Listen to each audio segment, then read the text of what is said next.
Hi, everyone. This is Steve Delasan, and welcome to this week's edition of CEOs You Should Know. I am thrilled to be joined by Dan Casterella, the CEO of American Christmas. Dan, thanks for being here Yeah, today. thanks for having me.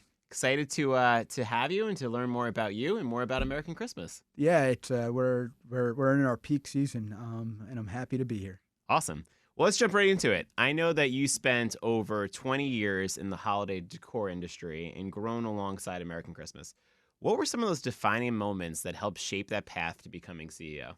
Yeah, I think there were a few steps in my career. A bunch of them revolved around sales, actually. But 3 or 4 years into working with the company, I started selling, and I had a client at the time. It was Talbot's, and that kind of put me into the sales world of American Christmas. And then it happened again, probably 5 years later, with Cartier when I landed that account. So every step I've grown, there's been a big sale that's happened around it. That's awesome. And I know that probably throughout that journey, you've worked with every single part of the business. How did that hands-on experience help influence you along the way? Yeah, we're a service provider. Yes, we sell product, but we're a service provider, and we at the core are a design firm. So understanding how things go together, how you assemble, how you install, is a big factor into selling and growing at our organization. Nice. What originally drew you to the holiday decor world? Like, what has drew you there in the first place, and what's helped really keep that passion alive for all these years? Yeah, it goes back to when I was a young kid. I used to decorate my house. And then in high school, I was decorating homes to make money. I was That's actually awesome. cutting classes to make money decorating homes. And then I was in college and I saw an opportunity at American Christmas and took it. That's awesome. And I know that you have a love for product development and for creativity within the holiday decor space. How do you maintain that innovation while keeping those traditional clients happy with their Christmas decor? Yeah, it's definitely a difficult thing because Christmas is tradition. Absolutely. So everyone goes back to their childhood in one way, shape, or Of form. course. And for us, yes, there's LED technology, but it's really just reviving what's been done over the years and making it fresh and giving it just a fresh take. That's awesome. I know that part of like fostering creativity and ownership is also having your team, right? And allowing your team to be able to expand within multiple states and countries. How have you been able to kind of keep that innovation and creativity at the core of the company while maintaining such a large team? Yeah, it's actually becoming more difficult as we get larger, and there's more people on the team involved in product creativity and product design. We have a committee, and it really funnels through a committee. And for me, I think not the more people in the committee, but the more people who come from different departments who Sure. have something to contribute is when we get the most value out of the committee. That's awesome. We talked about this a little bit earlier. Obviously, Christmas is all about tradition and the nostalgia around the Yes. holiday. So, with your team and with pushing that innovation, how do you continue to encourage them to have fresh ideas every single season? Yeah, so there is buying trips that we send people on. There's inspiration trips. I actually have a staff member now in LA, Oh, that's and all they're awesome. doing is walking around, seeing decorations. So a lot of our stuff, Yeah, but a lot of things we don't do, just to get ideas for the future. But our first big buying trip will happen in March of next year. that's awesome. So, I know that obviously the company is known for custom holiday displays. How do you envision America Christmas continuing to stand out from the competitive market space? Yeah, again, that's a great question. Because it's Christmas, trees, wreaths, Yeah, and of course. garlands. I think it's the services we provide. We just recently launched an e-commerce brand, and for us, it's not just about buying something online. We want to have that personal connection. We want to have someone on the phone with you to walk you through the sale. So I think yes, you can go buy Christmas decorations anywhere, but for us, we want the services to come with every sale. Yeah, absolutely. Well, we're obviously here right now having the interview in New York, and I know, in my opinion, New York's kind of the epicenter for a lot of I would holiday have to agree traditions and with that. holiday decorations. But I know that outside of here, you operate in 35 states.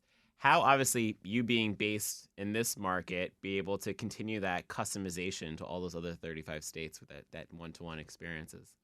Yeah, I think for me, it's been easy over the past 20 years to Sure. grow outside of the country, outside of New York, I should say.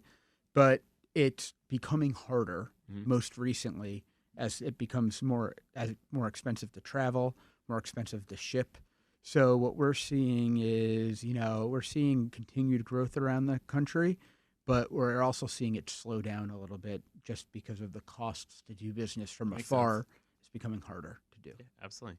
So looking ahead, I know that right now we're in the midst of the holiday season, but what are you excited about the most for the future of American Christmas? Yeah, we are getting ready to take down soon, but we also start our meetings now for 2026, It's and our wild. first clients will confirm next week, right before Christmas.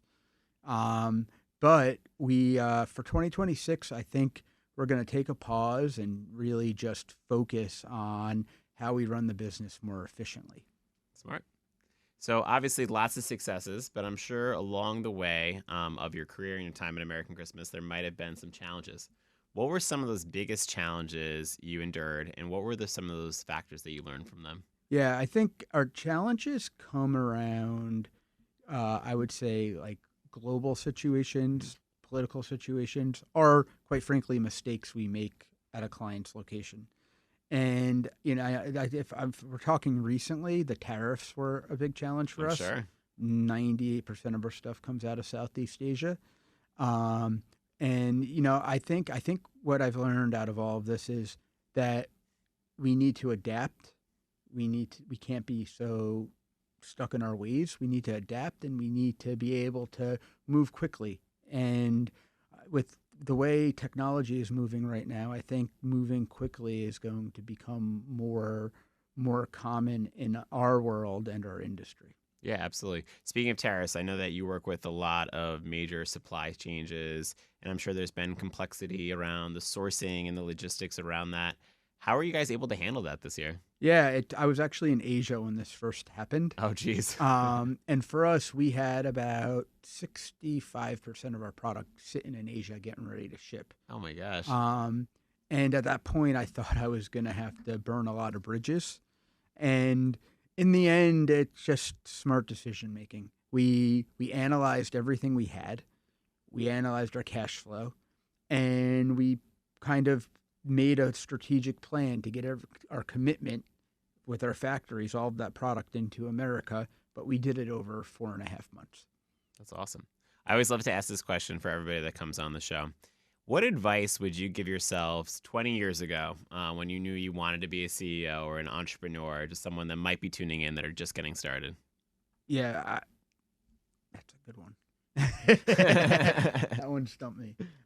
My advice would definitely be to myself. My advice would be to pick up the phone sooner and take a chance.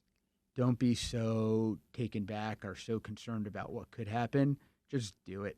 That's good advice. And I take that approach more now. And if I did it when I was younger, I'd probably be 10 years ahead of where I am today. Stop hesitating, stop overthinking stuff, and just go for Just it. go for it. It's great advice.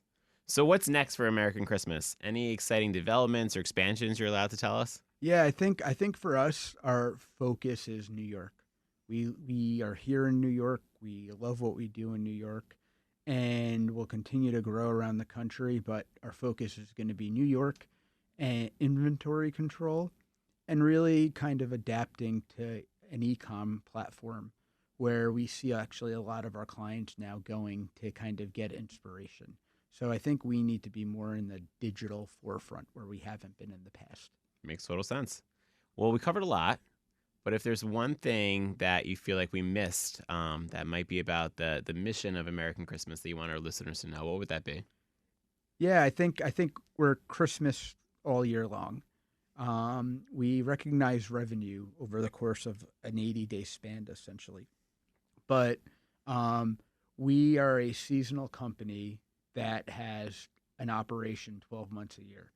So, for us, it's more about how do we get better year over year and how do we improve. And we're coming at the point now where we see what we did really well this year and we see where we failed this year. Mm-hmm. But the good thing about our business is we get to step back in, 4 or 5 weeks and then kind of redirect and Yeah, fix. Absolutely. You get to reflect on how it went and Yes. evolve and be able to grow from there. Yes, it's actually also the hardest part about the business because any new employee won't understand the new process until they go through the entire 12 months. That makes a lot of sense. Yeah, because you can't really know it until you experience it and live and breathe it, right? Yes. Especially for this industry. That's awesome. Well, lastly, if there's one call to action for anyone that's tuning in that wants to learn more about American Christmas, what should they do? Yeah, you could visit us at americanchristmas.com. And if you were really interested, just walk through New York City and see most of our decorations. Is there one landmark you're most proud of this year? There's not one, but if you want to see the most concentrated area of our work, Okay. it would be walking up Avenue of the Americas and Fifth Avenue. Amazing. We'll definitely have to check that out. Thank you. Well, Dan, thanks for being here today. We appreciate you telling your story and for all of us to be able to learn more about American Christmas. Thanks for having me. I appreciate it. We appreciate it. And thank you all for tuning in. Tune in next week for next week's edition of CEOs You Should Know.